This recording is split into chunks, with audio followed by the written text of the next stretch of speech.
بسم الله الرحمن الرحيم. السلام عليكم ورحمة الله وبركاته. إن الحمد لله نحمده ونستعينه ونستغفره ونعوذ بالله من شرور أنفسنا ومن سيئات أعمالنا.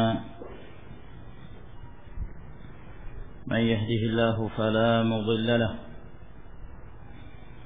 ومن يضلل فلا هادي له، وأشهد أن لا إله إلا الله وحده لا شريك له، وأشهد أن محمدا عبده ورسوله. يا أيها الذين آمنوا اتقوا الله حق تقاته ولا تموتن إلا وأنتم مسلمون. يا أيها الناس اتقوا ربكم الذي خلقكم من نفس واحدة وخلق منها زوجها وبث منهما رجالا كثيرا ونساء، واتقوا الله الذي تساءلون به والأرحام إن الله كان عليكم رقيبا. يا أيها الذين آمنوا اتقوا الله وقولوا قولا سديدا يصلح لكم أعمالكم ويغفر لكم ذنوبكم، ومن يطع الله ورسوله فقد فاز فوزا عظيما. أما بعد، فإن أصدق الحديث كلام الله تعالى، وخير الهدي هدي محمد صلى الله عليه وعلى آله وسلم، وشر الأمور محدثاتها، فإن كل محدثة بدعة، وكل بدعة ضلالة، وكل ضلالة في النار.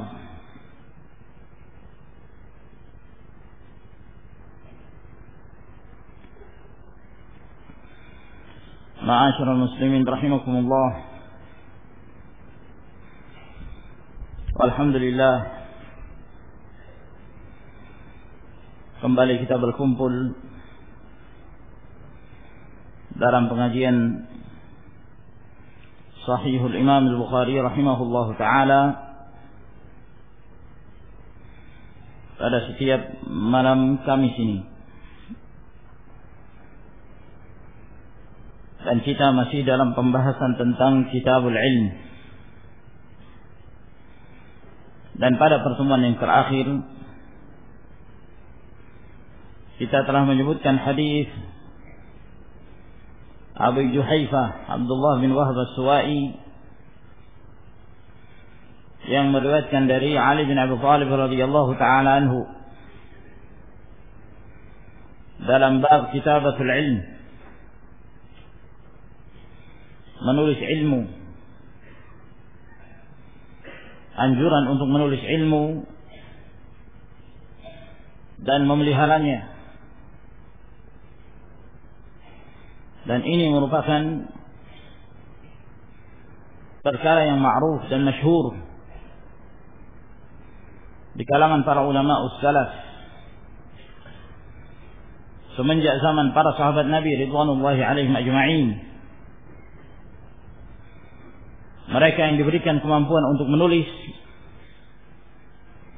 apa yang mereka dengarkan dari ilmu, maka mereka memanfaatkan kelebihan tersebut, sebagaimana yang dilakukan oleh Abdullah bin Amr bin Al-As radhiyallahu ta'ala anhuma. Demikian pula dari hadis Ali bin Abi Thalib radhiyallahu ta'ala anhu yang telah kita jelaskan, yang menunjukkan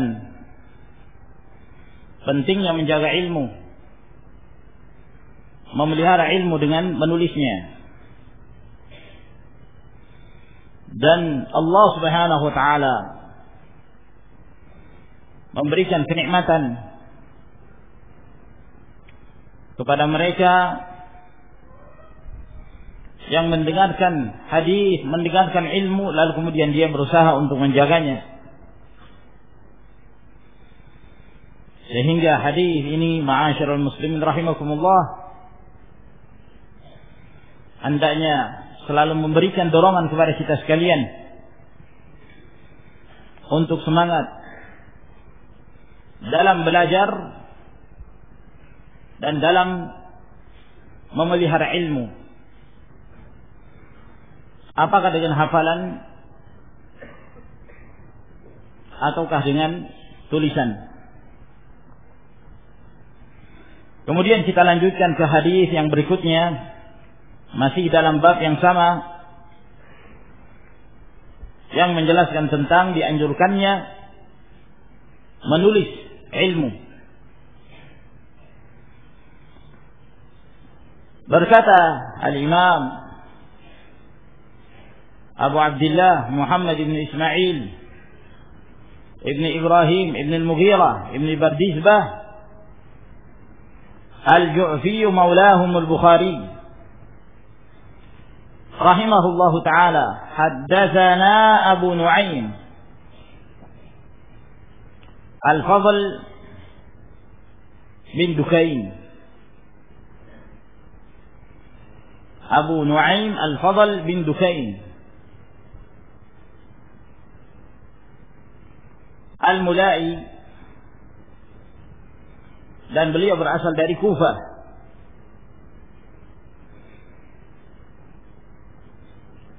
Dan sebagian menyebutkan bahwa Al-Fadl bin Dukain, Dukain ini adalah merupakan laqab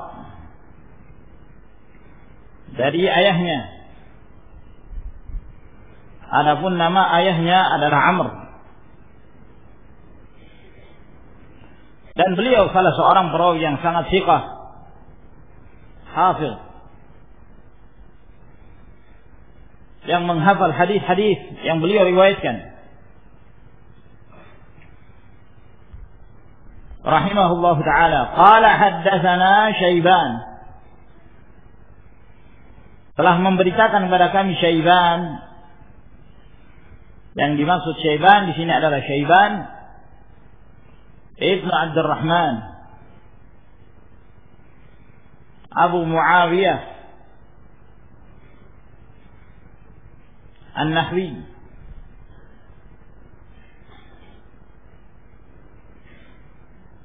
Dan beliau berasal dari Basrah. An Yahya Ibnu Abi Katsir Abu Nasr, beliau berasal dari Yamamah. An Abi Salamah, dari Abu Salamah bin Abdurrahman bin Auf. Beliau salah seorang perawi yang terpercaya. Hanya sebagian menyebutkan bahwa beliau memiliki sifat tadlis, sehingga semakin memperkuat riwayatnya apabila dia meriwayatkan dengan menjelaskan bahwa dia benar-benar mendengarkan hadis tersebut dari gurunya. Seperti misalnya dia mengatakan haddatsana atau haddatsani, telah memberitakan kepada kami. Adapun kalau dia mengatakan an, dari, maka sebagian tidak menerimanya sampai dia memperjelas bahwa dia mendengarkan hadis tersebut dari gurunya. Dan di sini disebutkan an Abi Salamah an Nabi Hurairah, dari Abu Salamah dari Abu Hurairah.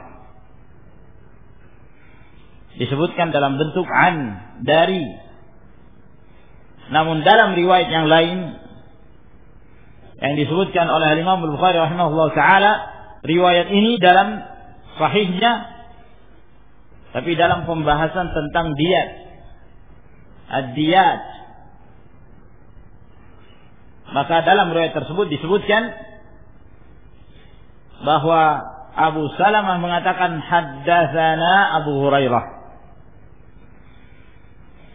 telah memberitakan kepada kami Abu Hurairah. Dan Abu Hurairah radhiyallahu taala anhu, sahabat yang masyhur, yang banyak meriwayatkan hadis-hadis dari Nabi sallallahu alaihi wasallam, bahkan yang terbanyak dari sahabat-sahabat yang lainnya, di mana beliau memelihara hadis-hadis Nabi sallallahu alaihi wasallam dengan hafalan beliau dan bukan dengan tulisan. Dan ini berkat dari doa Rasulullah sallallahu alaihi wasallam kepada Abu Hurairah, akan disebutkan pada hadis-hadis yang berikutnya, di mana Rasulullah sallallahu alaihi wasallam menjadikan Abu Hurairah dengan izin Allah Subhanahu wa taala menjadi seorang perawi, seorang sahabat yang menghafal riwayat-riwayatnya. Apapun yang diriwayatkan dari Nabi sallallahu alaihi wasallam. Anna Khuza'ah, bahwa Khuza'ah ini nama kabilah yang masyhur, dan yang dimaksud di sini bahwa Khuza'ah yang dimaksud adalah seseorang dari mereka. Jadi dari Abu Hurairah, anna Khuza'ah, bahwa Khuza'ah di sini satu orang dari kabilah Khuza'ah. Disebutkan dalam riwayat yang lain bahwa seseorang dari Banu Khuza'ah ini adalah Khirash bin Umayyah Al-Khuza'i rahimahullahu ta'ala, anna Khuza'ata qatalu rajulan, bahwa Khuza'ah ini, seseorang dari Khuza'ah telah membunuh seorang laki-laki min Bani Laits, dari kabilah Banu Laits. Namun juga tidak disebutkan siapa orang yang dibunuh ini. Jadi ada seorang dari Banu Khuza'ah membunuh seseorang dari Banu Laits. Ama Fathi Makkah, pada tahun penaklukan kota Makkah. Biqatilin minhum qataluhu, dengan sebab seorang yang terbunuh dari mereka, yang mereka membunuhnya, maka dibalas oleh Khirash bin Umayyah. Fa ukhbira bidzalika an-nabiy sallallahu alaihi wasallam, maka dikabarkanlah hal ini kepada Rasulullah sallallahu alaihi wasallam, kejadian pembunuhan.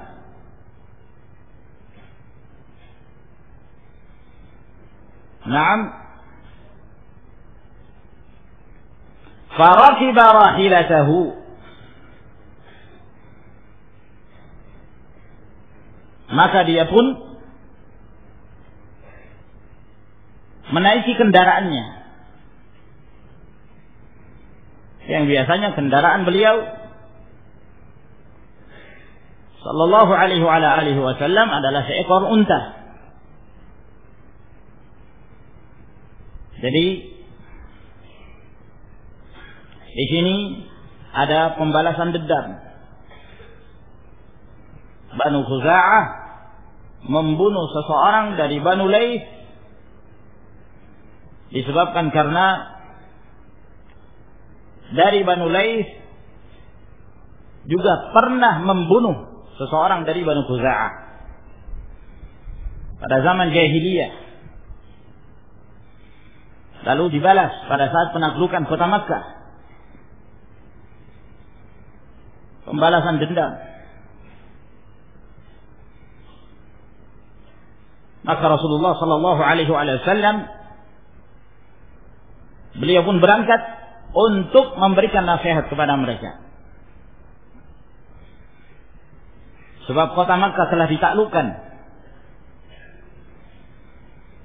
Fa khataba faqala, maka Rasulullah sallallahu alaihi wasallam berkhutbah. Lalu beliau bersabda, "Innallaha habasa 'an Makkah al-qatla awil fila." Sesungguhnya Allah Subhanahu wa taala telah mencegah dari kota Makkah ini pembunuhan. Atau Rasulullah mengatakan al-fil, gajah. Syakka Abu Abdillah. Di sini Al-Imam Al-Bukhari rahimahullahu taala ragu dalam riwayatnya. Apakah Rasulullah sallallahu alaihi wasallam mengatakan al-qatl yang artinya pembunuhan, atau Rasulullah mengatakan al-fil yang artinya gajah? Ya.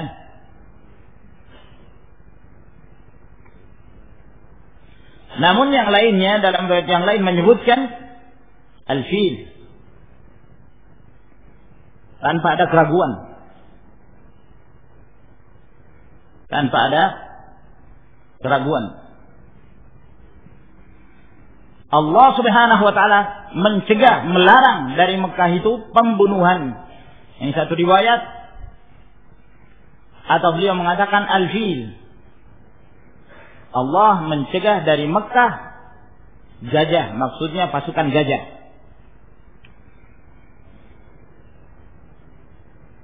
Dan Al-Imam Al-Bukhari rahimahullahu taala di antara kelebihan dan keutamaan yang beliau miliki dari hafalan, di mana terkadang beliau mendengarkan hadis di sebuah negeri, namun beliau tidak menulisnya kecuali pada saat beliau berpindah ke negeri yang lain. Ketika beliau menerima hadis di Kufah misalnya, maka beliau tidak menulisnya kecuali setelah beliau berada di Hijaz. Ketika beliau berada di Hijaz mendengarkan hadis, beliau tidak menulisnya kecuali pada saat beliau berada di Makkah. Dan begitulah Al-Imam Al-Bukhari rahimahullah ta'ala. Sehingga terkadang Al-Imam Al-Bukhari rahimahullah meriwayatkan hadis secara makna, atau terkadang ada keraguan. Ya, akan tetapi bersama dengan itu semua, para ulama menerima Sahihul Imam Al-Bukhari rahimahullah, dan bahkan mereka lebih mengunggulkan Sahihul Bukhari dari kitab-kitab hadis yang lainnya. Dan jumhur para ulama mengatakan bahwa Sahihul Bukhari asahhul kutubi ba'da kitabillah azza wa jalla. Sebaik-baik kitab setelah Al-Quran Karim, yang menunjukkan keutamaan Al-Imam Al-Bukhari rahimahullah dan kekuatan hafalan yang beliau miliki rahmatullahi alaihi. Maka di sini terjadi keraguan, meskipun dalam riwayat yang lain tidak ada keraguan, bahwa Rasulullah SAW mengatakan sesungguhnya Allah melarang dari Mekah itu pasukan gajah. Kisah yang masyhur sebelum atau mendekati lahirnya Rasulullah sallallahu alaihi wasallam, di mana Rasulullah alaihi wasallam lahir pada tahun yang dikenal sebagai tahun gajah. Karena pada masa itu seorang yang berasal dari Yaman, yang menjadi pemimpin Yaman pada masa itu dari kalangan Nasara, Abraha, yang hendak menggempur Ka'bah bersama dengan pasukannya, dan dia mengendarai gajah. Dan Allah Subhanahu wa taala menghancurkan pasukan mereka sebelum mereka berhasil memasuki kota Makkah. Dan Allah Jalla wa Ala hinakan mereka. Dan Allah mengabadikannya dalam surah Alam tara kaifa fa'ala rabbuka bi ashabil fil, dan seterusnya, yang Allah Subhanahu wa taala mengabadikan kisah tersebut untuk menjelaskan kehinaan mereka yang hendak mendatangkan kerusakan di negeri haram, di Makkah yang dimuliakan Allah Subhanahu wa taala. Inna Makkah harramaha Allah wa lam yuharrimha an-nas. Karena Makkah itu yang menetapkannya sebagai negeri haram adalah Allah Subhanahu wa taala, bukan manusia. Sehingga barang siapa yang hendak merusak kehormatannya, maka dia akan dihinakan Allah Subhanahu wa taala di dunia sebelum di akhirat. Seperti yang telah menimpa pasukan gajah. Inna Allah habasa an Makkah al-qatla abil fil. Sesungguhnya Allah mencegah dari kota Makkah itu pembunuhan. Demikian pula pasukan gajah. Wa sallata alaihim Rasulullah sallallahu alaihi wa ala alihi wasallam wal mu'minin. Dan Allah Subhanahu wa taala memberi kekuasaan kepada Rasulullah sallallahu alaihi wasallam dan kaum mukminin. Yani Allah Jalla wa Ala telah memberikan keringanan pada saat itu, pada peristiwa Fathu Makkah, di mana Rasulullah sallallahu alaihi wasallam telah mendapatkan izin dari Allah Subhanahu wa taala untuk melakukan peperangan di kota Makkah.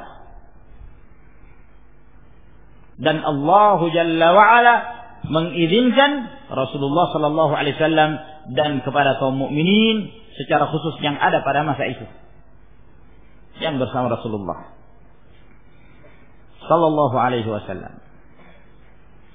Ala wa innaha lam tahilla li ahadin qabli wa lam tahilla li ahadin ba'di.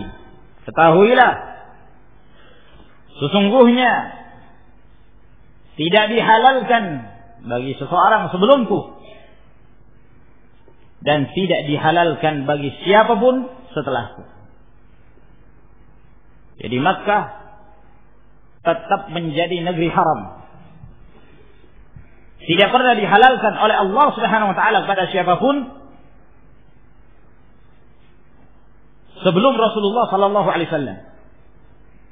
Dan tidak pernah dihalalkan kepada siapapun setelah Rasulullah sallallahu alaihi wasallam. Dan Allah Jalla wa Ala hanya memberikan izin untuk berperang kepada Rasulullah dan kaum mukminin pada peristiwa itu. Dan itu pun izin tersebut hanya pada hari itu saja. Setelahnya tidak lagi diperbolehkan. Wa qad 'adat hurmatuha al-yawma ka hurmatiha amsi. Kata Nabi sallallahu alaihi wasallam, telah kembali kehormatannya, keharumannya sebagaimana sebelumnya. Ala wa innaha halat li sa'atun minan nahar. Ketahuilah, sesungguhnya telah dihalalkan bagiku sesaat di siang hari.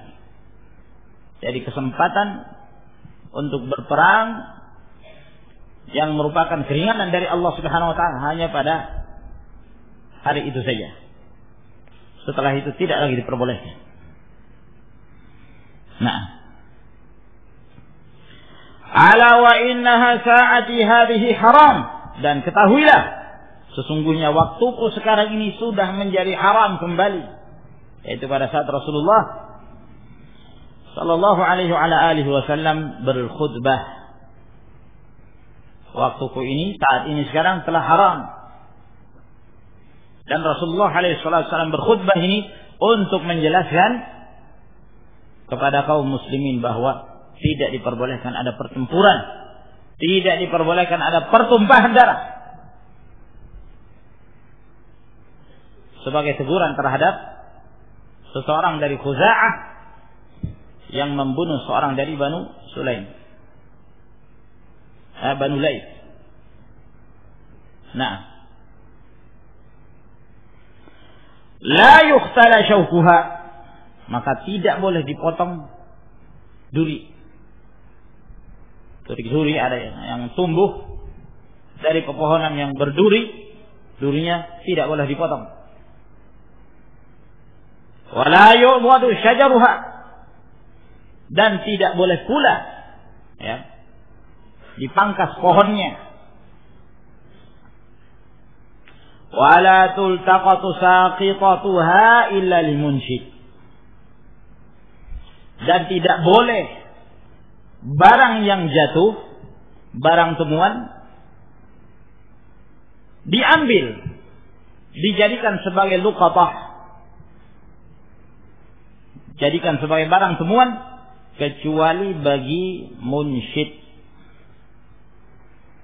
Yang dimaksud munsyid yaitu mu'arrif, orang yang hendak mengumumkan, mengumumkan kepada kaum muslimin dan mencari tahu siapa yang memiliki barang ini. Dan ini merupakan kekhususan negeri haram, Makkah, harasahallah, bahwa barang-barang temuan yang ada di Makkah tidak diperbolehkan untuk dijadikan sebagai barang milik dimanapun dia temukan, selama itu di negeri haram. Berbeda hukumnya dengan selain negeri haram, selain Makkah. Apabila seorang menemukan barang temuan, misalnya dia menemukan barang berharga, HP misalnya, atau emas, dia temukan di jalan. Kalau selain kota Makkah, dia ambil, kemudian dia umumkan selama setahun. Arifah sana. Umumkan selama setahun di tempat-tempat yang memungkinkan. Apakah melalui radio atau yang semisalnya. Tapi kalau di Makkah ada barang temuan, kata Nabi sallallahu alaihi wasallam, la tultaqatu saqitatuha illa limunshid. Kalau di situ ada barang yang jatuh, jangan kamu ambil. Jangan kamu menjadikannya sebagai luqatah, sebagai barang temuan yang engkau ambil, lalu kemudian engkau umumkan sampai dalam jangka waktu setahun lamanya, tidak ada seorang pun yang mengaku bahwa itu adalah miliknya, maka itu menjadi miliknya. Ini tidak boleh. Tidak boleh kamu mengambilnya. Kalau engkau hendak mengambil barang temuan yang ada di Makkah, ambil, tapi statusnya sebagai munsyid, orang yang terus mencari tahu siapa pemiliknya. Sampai kapan? Tidak ada sampainya, terus menerus. Jadi tidak akan menjadi hak milik berapa lama pun. Jadi resiko, ma'asyiral muslimin rahimakumullah. Nah, diambilnya itu adalah resiko. Antum harus cari tahu terus. Nah, sampai kapan? Sampai seterusnya. Nah, oleh karena itu, ma'asyiral muslimin rahimakumullah, tidak mungkin kalau jamaah dari Indonesia misalnya berangkat umrah atau haji, menemukan barang di sana, imma dia biarkan, Apakah dia membiarkannya? Kalau dia mengambilnya, ada risikonya. Maka dia terus mencari tahu. Gimana kalau sampai dia bawa pulang? Dia umumkan di rumahnya, tidak mungkin. Nah, kalau dia sampai membawanya pulang, dia berdosa.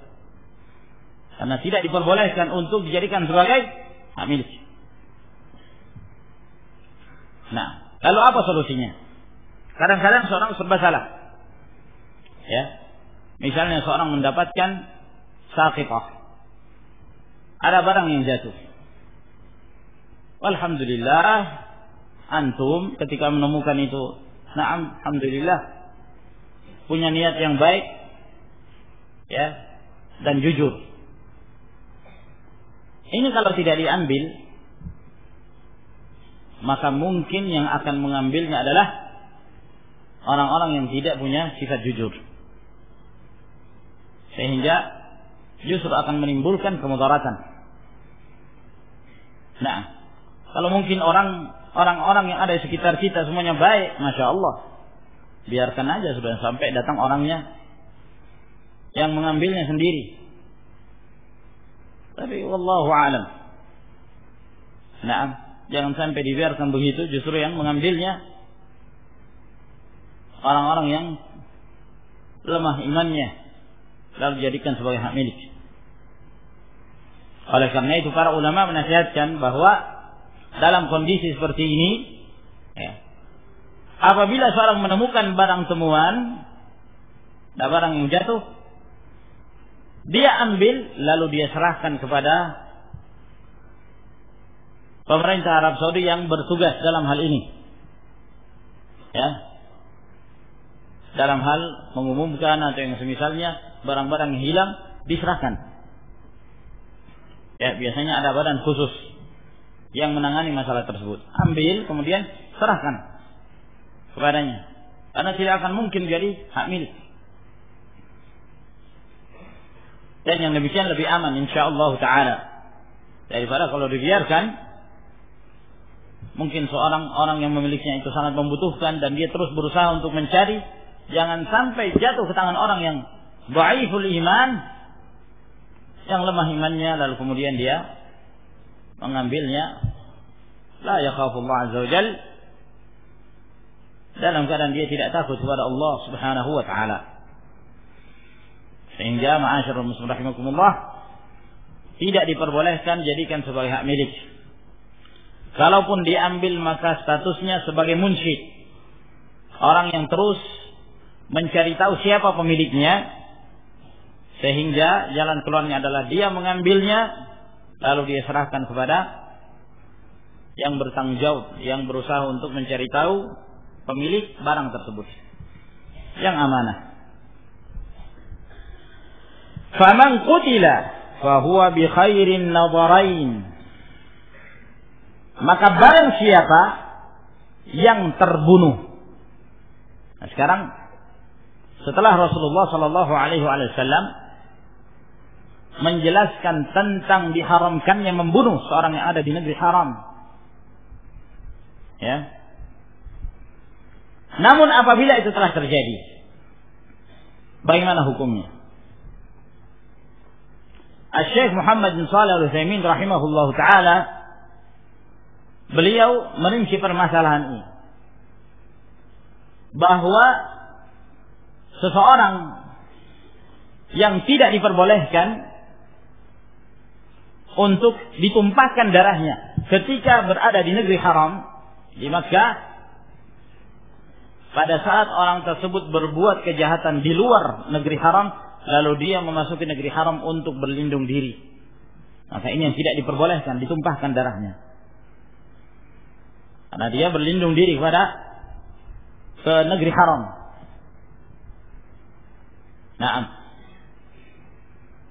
Namun apabila seorang sudah berada di negeri haram dan berbuat kejahatan di negeri haram, ya,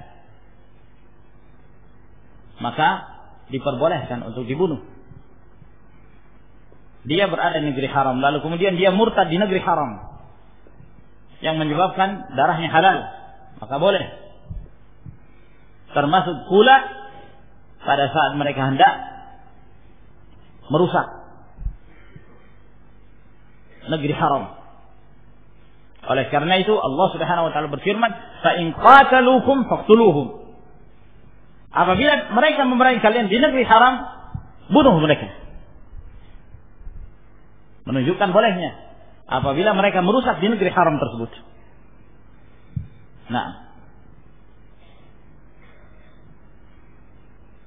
beberapa tahun yang lalu ya, sempat terjadi fawda, kekacauan di Makkah. Nah, yang dikenal dengan kejadian atau tragedi Juhaimaniyah, yang pimpinannya adalah Juhaiman, yang mengaku sebagai Salafi. Pada hakikatnya mereka telah tersesat dari jalan Allah Subhanahu wa taala dan menjadi bughat, pemberontak terhadap pemerintah Arab Saudi pada masa tersebut. Walhasil mereka hendak melakukan pemberontakan dengan alasan bahwa Juhaiman adalah Al-Imam Al-Mahdi. Imam Mahdi telah muncul. Ya. Hari kiamat sudah semakin dekat. Telah muncul Imam Mahdi. Murid-muridnya yang ini mimpi, yang ini mimpi, yang ini mimpi. Maka mereka saling bercerita, saya bermimpi bahwa fulan jadi Imam Mahdi, saya bermimpi fulan Imam Mahdi. Nah, sepakat mimpinya. Ya. Nah, ini berarti kalau mimpi sepakat, berarti benar. Nah, ya. Maka mereka mendatangi Juhaiman, engkau adalah Imam Mahdi. Karena desakan dari yang lain, ini mengatakan dia Imam Mahdi, ini Imam Mahdi. Ya sudah, kalau gitu saya jadi Imam Mahdi saja. Jadilah dia Imam Mahdi. Dan pemerintah Arab Saudi diperintahkan untuk taat kepada Imam Mahdi ini. Maka mereka memasuki haram. Nah, mereka masuk ke sekeliling Ka'bah dan menguasai Ka'bah dan membunuh kaum muslimin yang enggan untuk taat kepada Juhaiman. Hasil fitnah yang luar biasa, pertumpahan darah. Mereka berapa hari lamanya mereka berhasil menguasai. Namun setelah itu Allah Subhanahu wa taala menumpas mereka dengan pertolongan Allah Subhanahu wa taala, kemudian pertolongan para junudut tauhid, tentara-tentara tauhid dari Salafiyin, walhamdulillah. Adapun mereka mengaku Salafi tapi dusta. Ma'asyiral muslimin rahimakumullah, begitu banyak orang-orang yang menisbahkan dirinya kepada Ahlus Sunnah, menisbahkan diri kepada Salaf, mengaku sebagai Salafi, tapi perbuatannya merusak di muka bumi. Nah, Khawarij mengaku sebagai Salafi, teroris mengaku sebagai Salafi, para perusak, takfiriyun, orang yang gemar mengkafirkan kaum muslimin, mengakunya sebagai Salafi. Salafi itu nisbah yang mulia. Salafi itu artinya menisbahkan diri kepada salaf. Salaf itu adalah generasi yang mulia, para sahabat, para tabi'in, para atba'ut tabi'in. Menisbahkan diri kepada mereka, konsekuensinya adalah berjalan seperti jalannya mereka, bermanhaj seperti manhajnya mereka, beragama seperti agamanya mereka, berkeyakinan seperti keyakinan mereka, berakhlak seperti akhlaknya mereka. Menyimpang dari akhlak mereka, menyimpang dari manhaj mereka, menyimpang dari akidah dan prinsip mereka, bukan Salafi, meskipun hanya sekedar mereka mengaku bahwa itu Salafi. Nah, kullun yadda'i waslan bi Laila wa Laila la tuqiru lahum bidzaka. Semua mengaku punya hubungan dengan Laila. Ya. Yang ini mengatakan Laila milik saya, yang ini mengatakan Laila milik saya, lainnya juga mengatakan Laila milik saya. Laila mengatakan, wah saya enggak kenal kalian semua. Semua ngaku salafi. Tapi lihat amalannya. Gimana prinsipnya, gimana tauhidnya, gimana keyakinannya, manhajnya. Naam. Apakah benar-benar berjalan di atas jalan as-salafus salih atau tidak? Kalau tidak, maka penisbahan kepada salaf zuran wa buhtana. Dusta. Maka ini ma'asyiral muslimin rahimakumullah penting bagi kita sekalian. Salaf itu bukan sekedar slogan. Salaf itu adalah pembuktian amal, tatbiq. Aplikasi dalam kehidupan. Mengamalkan Islam berdasarkan kitabullah, sunnah Rasulullah sallallahu alaihi wasallam dan tuntunan para ulama salaf. Dari para sahabat, para tabi'in dan atba'ut tabi'in dan para imam ahlus sunnati wal jamaah. Keluar dari itu maka bukan salafiyin. Ini penting ma'asyiral muslimin rahimakumullah. Juhaiman dan para pengikutnya luar biasa. Menipu umat. Mereka berjenggot, Masya Allah. Mereka jubah. Naam, jubahnya kalau istilah kita cingkrang gitu. Di atas mata kaki. Luar biasa. Ini ada mereka terfitnah. Mereka menyangka bahwa mereka ini ashabus sunnah. Orang-orang mengikuti sunnah. Ma'asyiral muslimin rahimakumullah. Dusta. Naam. Fitnah yang besar. Sehingga sebagian mereka pun naam, orang-orang yang pada asalnya tidak ada hubungan dengan mereka akhirnya tertuduh. Nah, Syekh Muqbil rahimahullah taala pada awalnya beliau juga dituduh bahwa beliau termasuk dari kelompok Juhaiman pada masa itu. Nah, dalam keadaan Syekh Muqbil tidak tahu menau tentang mereka. Ya, hanya mereka yang menisbahkan karena pada waktu itu Asy-Syaikh rahimahullah taala mengajar di Haram di Makkah. Beliau mengajar dan mungkin di antaranya ada yang duduk di majelisnya lalu mereka menisbahkan diri kepada Syekh Muqbil. Dan Syekh Muqbil berlepas diri dari amalan-amalan kotor dan sesat yang seperti ini. Sampai akhirnya kemudian alhamdulillah tidak terbukti dan Allah Subhanahu wa taala memberikan kemudahan kepada beliau untuk kembali ke negerinya dan menyebarkan dakwah. Alhamdulillah. Adapun mereka yang terfitnah maka Allah Jalla wa Ala membinasakan mereka. Maka barang siapa yang terbunuh maka ada dua pilihan. Imma ayyuqal. Pilihan yang pertama dengan cara membayar diat. Pada pertemuan sebelumnya kita telah menjelaskan makna diat dalam hadis Ali bin Abi Thalib, yaitu apabila ada seorang yang terbunuh maka hukumnya salah satu dari dua. Apakah dengan qisas, yaitu orang yang membunuh dibunuh pula, atau dengan cara yang kedua apabila kerabat atau ahli waris dari yang terbunuh ini memaafkan orang yang membunuh tersebut, sehingga orang yang membunuh ini pun tidak qisas, namun sebagai gantinya adalah membayar diat. Ya, ada ketentuan-ketentuannya. Nah, kalau satu jiwa ditumpahkan, bayar diatnya berapa? 100 ekor unta. Nah, ini yang disebut ayyuqal, membayar al-aql, diat. Wa imma ayyuqada ahlul qatil, dan ada kalanya dengan cara diqisas. Ya, apabila ahli waris, ya, orang yang terbunuh tersebut tidak memberi maaf kepadanya, maka inilah hukum yang dijelaskan oleh Nabi sallallahu alaihi wasallam.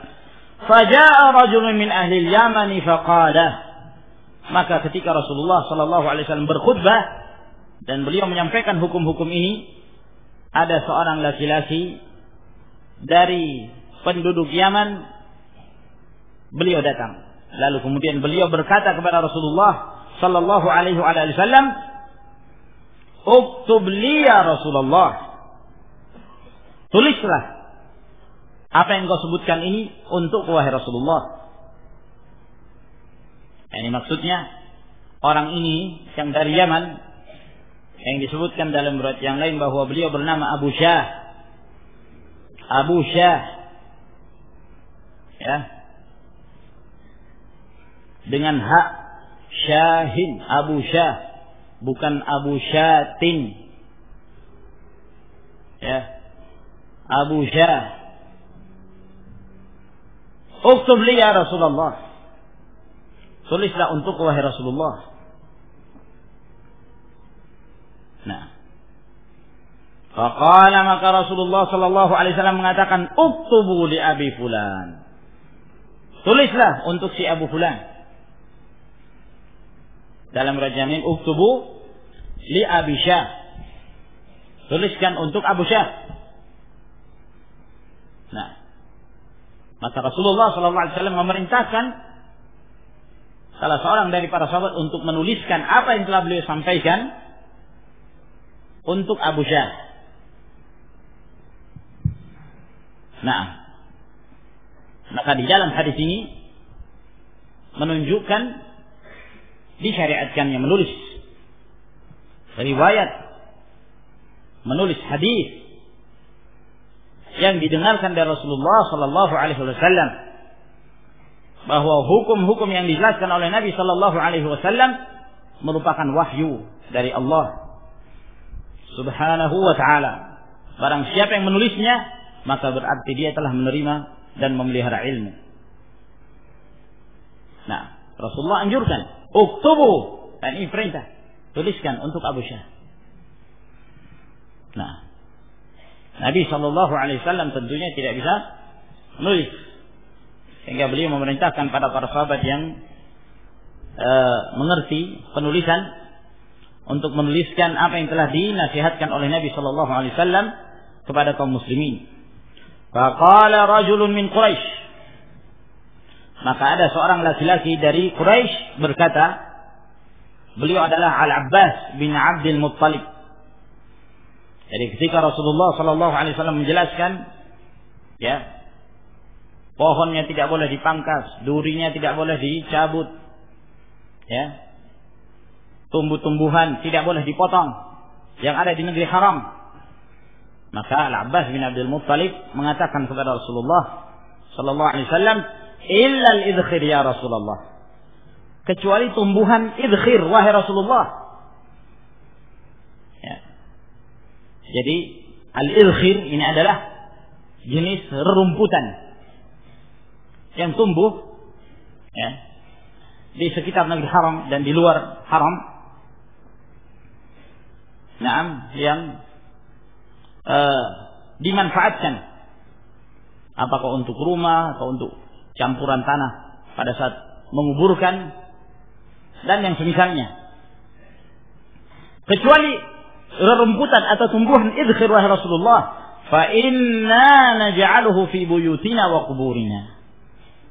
Karena sesungguhnya kami menjadikan idkhir tersebut untuk rumah-rumah kami dan untuk kuburan-kuburan kami, yang biasanya mereka campur pada saat menutup liang lahat. Kalau untuk di rumah biasanya untuk apakah campuran dinding atau bagian atapnya. Nah, mereka mencampurnya dengan tanah untuk menguatkan. Nah,